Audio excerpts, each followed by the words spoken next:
2013 baan hal mar Puntland imid marka waxaan arkay baahi badan oo ka jirta dhanka magaranaysa poultry products sida ukunta iyo hilibka digaaga.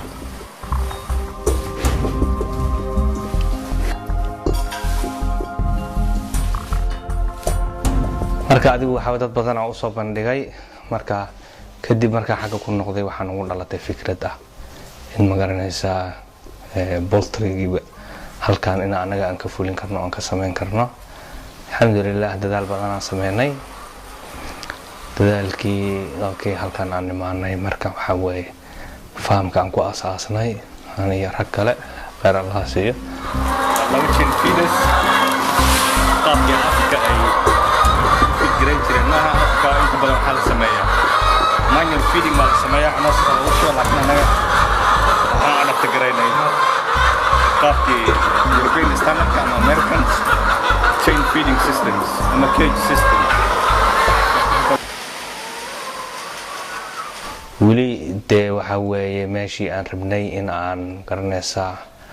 aan gaarno ama aan hiigsano weli horta ma joogno.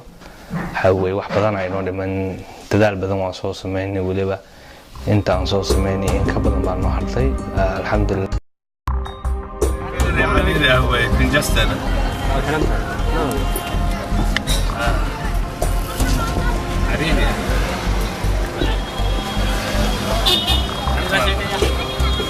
السلام عليكم. شاتا هذا طبعا لوقا انا قلت روح العب ديك الرباط كواردها ماشي سوق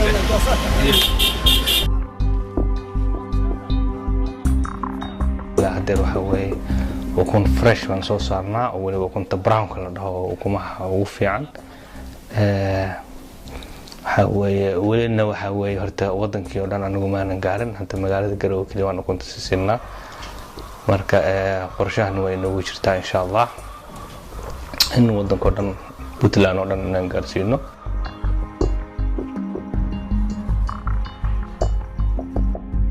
first target waxa weeye in Puntland aan gaarsiino within the next 2 years insha Allah. dabadeedna haddana waxa weeye si tartiib ah wadanka Soomaaliya oo dhan loo gaarsiiyo.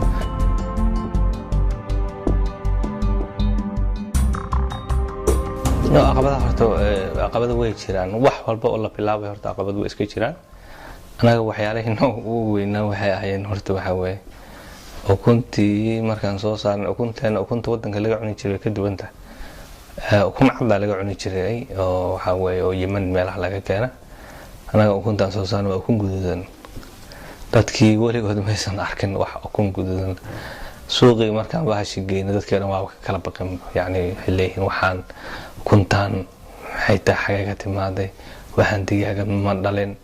wax kala dhalay wax kala yani waxay sheegay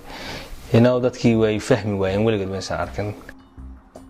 marka dhowr jeer waxa dhacday ukuntii imaan jirtay tii cadada imaan jirtay baa kala go'day marka people don't have a choice waxay ku qasbanaadeen inay iibsadaan sida tartiib baa lagu bartay.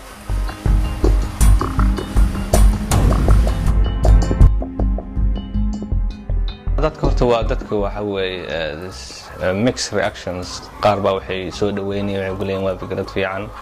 waxa weeye wadankii hadii magaranaysa